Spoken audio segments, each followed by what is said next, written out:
திருச்சியில் பாமக முதலமைச்சர் வேட்பாளர் அன்புமணி ராமதாஸின் சாதனை விளக்க கையேடுகளை வீடு வீடாக சென்று அக்கட்சியினர் விநியோகித்தனர்.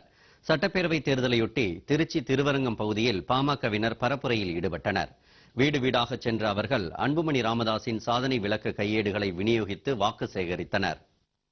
டாக்டர் அன்புமணி ராமதாஸ் அவர்களுடைய கையேடு இப்ப ஸ்ரீரங்கம் சட்டமன்ற தொகுதியில் பொதுமக்களோட விநியோகம் பண்ணிட்டு இருக்கிறோம். அடிப்படை மக்கள்கிட்ட இருக்கிறவங்க, கடைவீதியில் உள்ளவங்க, பொதுமக்கள் அனைவரும் டாக்டர் அன்புமணியை அம்மா பிடிச்சிருக்கு. என்னன்னா அனைத்து கட்சியும் இன்னைக்கு கூட்டணி பேரம் பேசிட்டு இருக்க நிலைமையில இன்னைக்கு மக்களை பத்தியும் ஒவ்வொரு நொடியும் மக்களுக்கான திட்டத்தையும் சட்டத்தையும் நிறைவேற்ற டாக்டர் அன்புமணி ராமதாஸை முதல்வர் பதவியில் அமர்த்தணும். எங்களோட வாக்கு கண்டிப்பா அன்புமணிக்கு தான் போடுவோம் அப்படின்னு பொதுமக்கள் அமோக வரவேற்பு. புதுக்கோட்டை மாவட்டம் குளமங்கலம் கிராமத்தில் தேசிய ஊரக வேலை திட்டத்தில் பணியாற்றிக் கொண்டிருந்த பெண்களிடம் பாமகவினர் வாக்கு சேகரித்தனர். மாநில துணை பொதுச் செயலாளர் சுப அருள்மணி உள்ளிட்ட நிர்வாகிகள் இதில் பங்கேற்றனர்.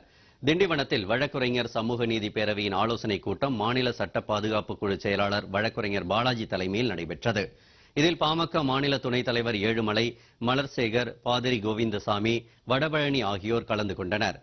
கூட்டத்தில் அன்புமணி ராமதாஸை முதலமைச்சராக்க பாடுபடுவது என தீர்மானம் நிறைவேற்றப்பட்டது.